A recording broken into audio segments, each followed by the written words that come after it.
अस्सलाम वालेकुम नाजरीन, मैं हूं अब्दुल रज़ाक खट्टी।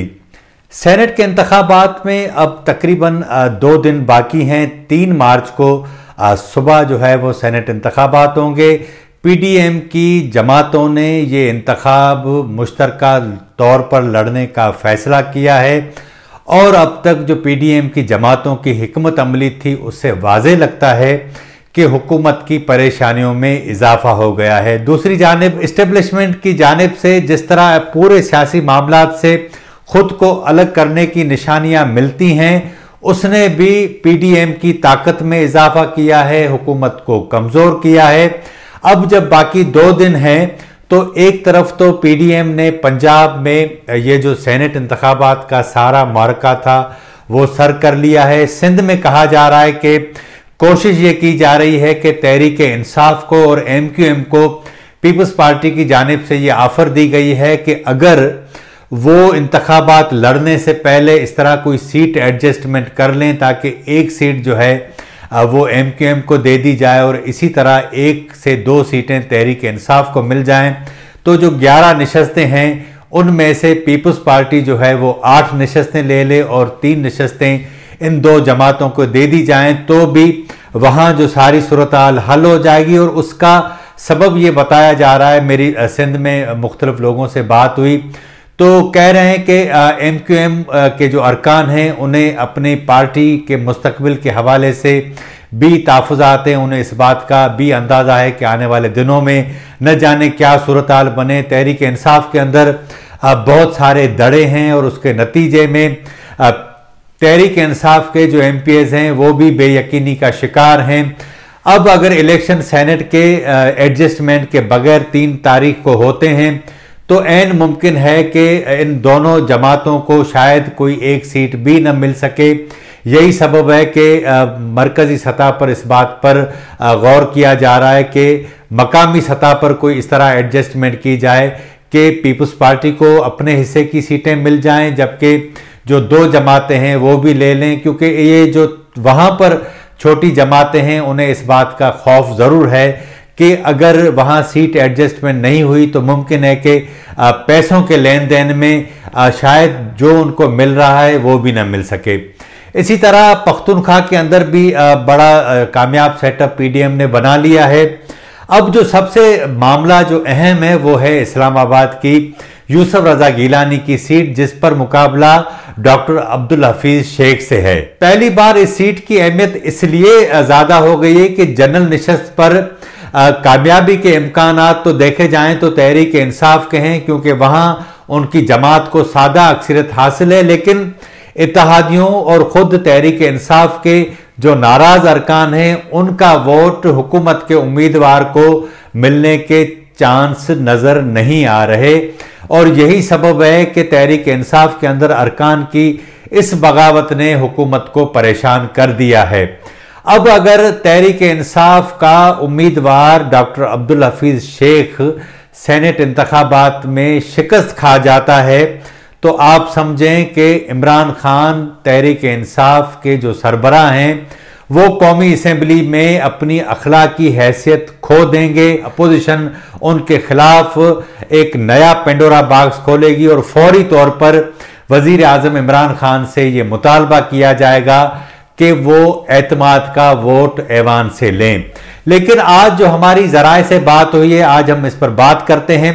सबसे अहम बात यह है कि पीर को यानी कल रात को सिंध हाउस में यूसुफ रजा गिलानी की जानिब से पीडीएम के तमाम जो क़यादत है उनको, अरकान असेंबली को, पीडीएम की जमातों के जो सेनेट के अरकान हैं उन सबको एक डिनर का एहतमाम किया गया है। इस हवाले से सिंध हाउस में तैयारियां भी शुरू कर दी गई हैं। खाने के हवाले से ऑर्डर दे दिए गए हैं, क्या क्या डिशेस शामिल होंगी उस हवाले से भी तमाम जो है वो कैटरिंग को कह दिया गया है, खाना पकाने वालों को ये ऑर्डर दे दिए गए हैं।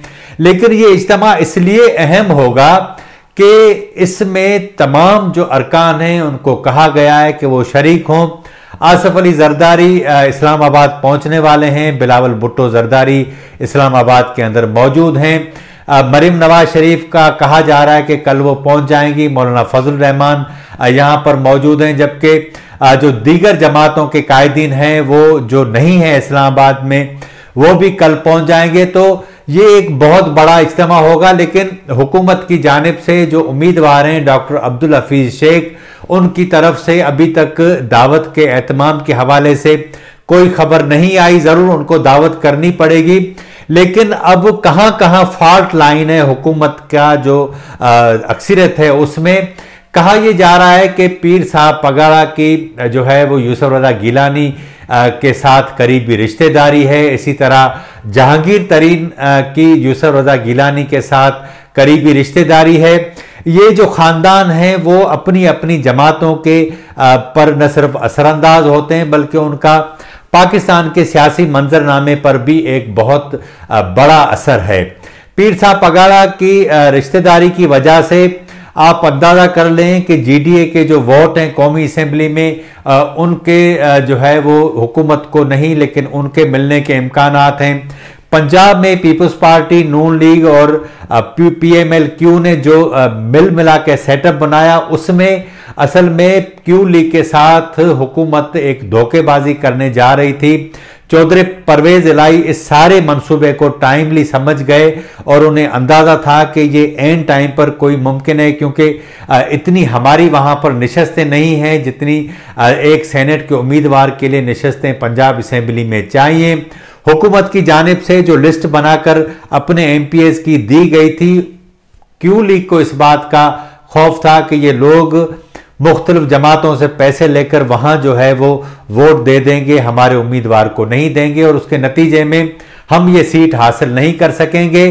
तब बहुत ही कम सीटों पर पीएमएल-क्यू सीट एडजस्टमेंट करके जो है वो ये सीट लेने में कामयाब हो गई। इसी तरह अब तहरीक इंसाफ को वहां से जो खतरा था वो भी खत्म हो गया। पीएमएल-एन ने अपने जो है वो उम्मीदवार कामयाब करवा लिए। अब क्योंकि वहां जो बार्गेनिंग होना थी वो सारी सूरत हाल खत्म हो चुकी। अब कौमी असेंबली में आप अंदाजा कर लें कि जो है वो पीएमएल-क्यू का कहा जा रहा है कि उनके वोट भी जो है वो यूसुफ रजा गिलानी की तरफ जाएंगे।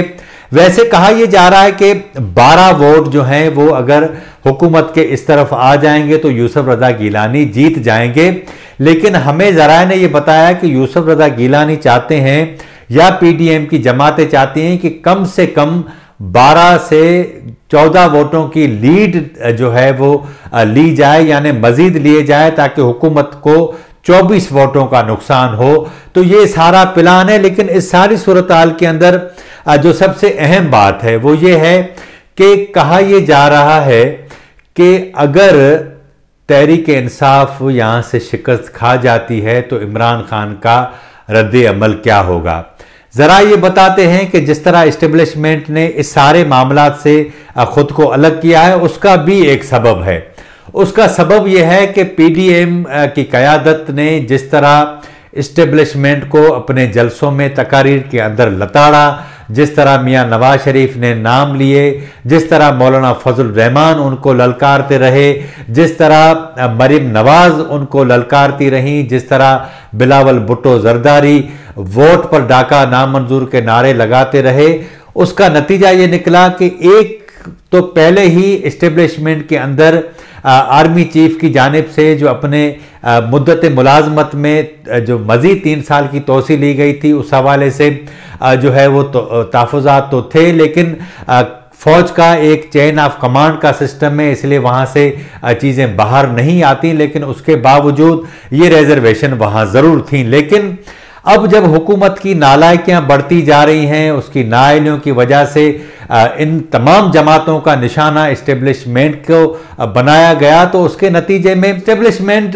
के अंदर ये राय ज़्यादा पुख्ता होने लगी कि जिस हुकूमत को हम तमाम जमातों को दीवार से लगाकर लाए हैं, उसने ऐसी कोई कारकर्दगी नहीं दिखाई कि हम अपने आप को जो है वो अपने आप को फेस सेविंग दे सकें, और ना ही हुकूमत ने ऐसा काम किया। अब नतीजा ये हुआ कि इस्टेब्लिशमेंट के पास इसके सिवा और कोई चारा नहीं था कि वो इस हुकूमत की कीमत पर अपनी साख दाव पर लगाया। उसने खुद को आर्जी तौर पर जो है वो थोड़ा अलग कर लिया है।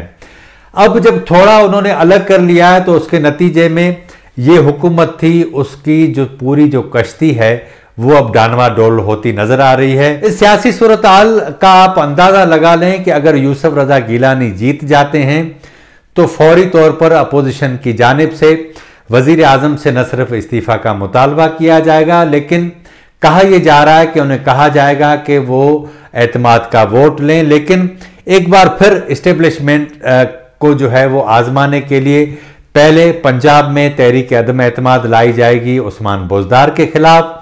अगर उसमें कोई सूरत हाल इस तरह की उन्हें बनती नजर आती है और वो समझते हैं कि इस्टेब्लिशमेंट का इस सारी सूरत हाल में कोई किरदार नहीं है, तो फिर ये मामला आएगा कौमी असेंबली की तरफ। लेकिन 26 मार्च को ऑलरेडी जो है वो लॉन्ग मार्च अनाउंस हो चुका है।